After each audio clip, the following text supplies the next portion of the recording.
In this swing drill, we'll look at this in a very practical, applied way, using an actual academy member in a very live environment. But just initially, to almost create some context and almost tell the backstory in many ways, when we look at human movement and really how we move in the way we do through the Galton, there's really two main influences.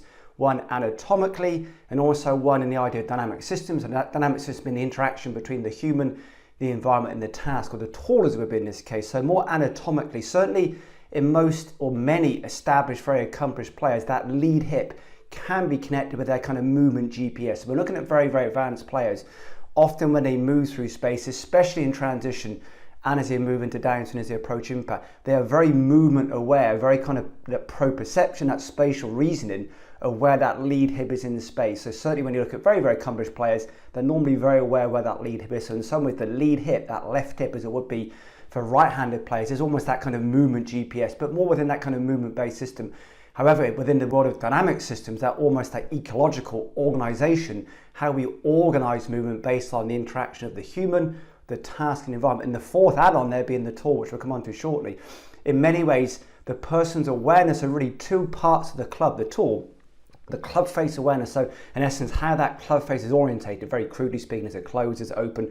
So how that club face is orientated then very much then guides and encourages players to organise and then produce very organically in a very autonomous way how they then kind of move and organise those segments, for example the lead hip for example, to then move the way they do in downswing. And also then equally very much their awareness of how the hands interact with the handle. So when we look at kind of human movement, it's very much controlled by kind of hand-eye, hence it's called hand-eye coordination. So very much that spatial awareness, the awareness of where the hands are in space. Now, what we have to also acknowledge in golf is we have tremendous amounts of visual occlusion. Visual occlusion means separation between where the hands are and where the eyes are. So that kind of very deep inherent awareness of our very deep GPS in many ways of how the hands are orientated and positioned and where in the space the hands are, because of that connection, that feedback system, those mechanoreceptors being stimulated through the hands and the fingers because of the pressure being applied to the handle, how the handle moves through space.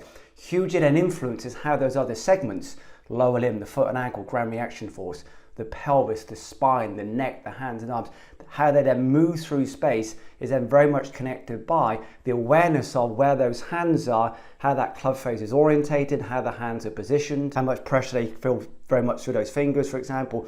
So then how we move those segments, and in some ways is very much connected to and in response to then where we are aware of our hands and club face through space. So what we're looking at as very kind of live example is when we simply reposition or move the club into different places in space, how the human inherently and organically and very autonomously positions their body to then allow the hands to be placed on the handle based on their perception of where the club face is and how the hands like to interact with the handle. So in some ways, one of the more realistic and certainly more intuitive, certainly more organic ways, once again, of actually improving how people move through space and to be even more expansive, understand why they move the way they do through space, is to appreciate it's their feedback system of if the club's over here, if the club's over there, how do I then need to position my body? How do I need to position my hands, for example? How do I need to orientate the spine, as it would be, say, for example, in this case, to then best allow my hands to interact and hold and control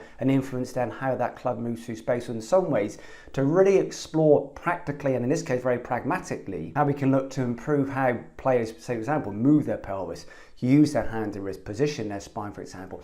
If we simply change the position, change the orientation of the club or the handle and club face, and then ask the player, how could you stand? How may you stand? So the language is very precise here, not how can you stand. Can is a very explicit approach. This is how could you stand. Could gives options, affordances. It's a much more implicit way of actually learning. How could you stand? How could you place your hands on the handle? Show me different ways you could position the body, for example. What are these different ways we could frame in some ways the question?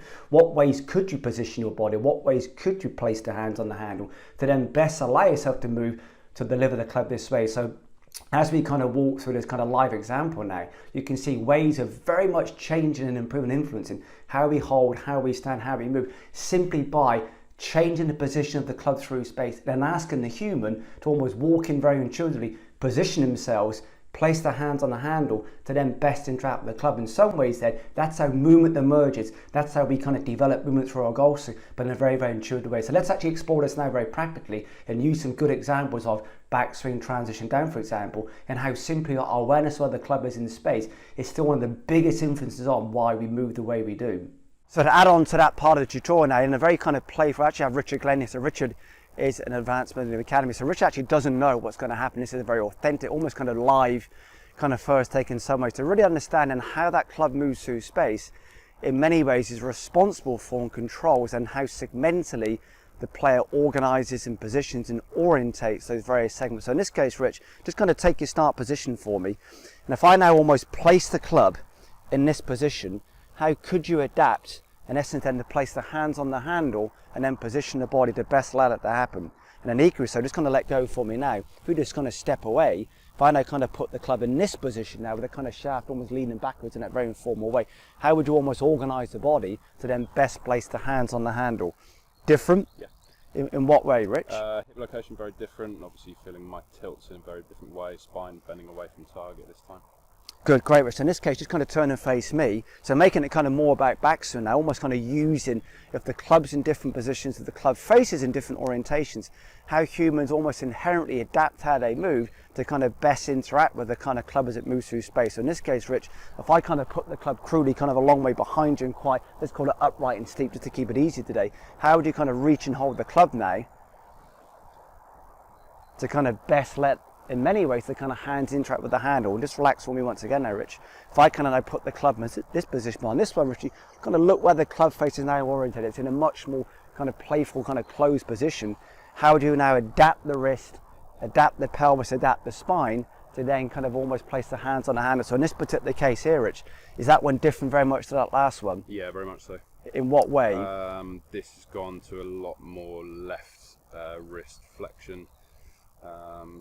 A lot more extension through that a lot more flexion through that left wrist. Feeling as though my body's sort of, I had to move sort of forward to go and find that club face position. Fantastic. And then almost kind of using, these are just some examples, almost, it's not an infinite number, but there's almost multiple ways of doing this. These are just some light examples initially. Almost then using kind of more downswing in this case, just kind of step away for me.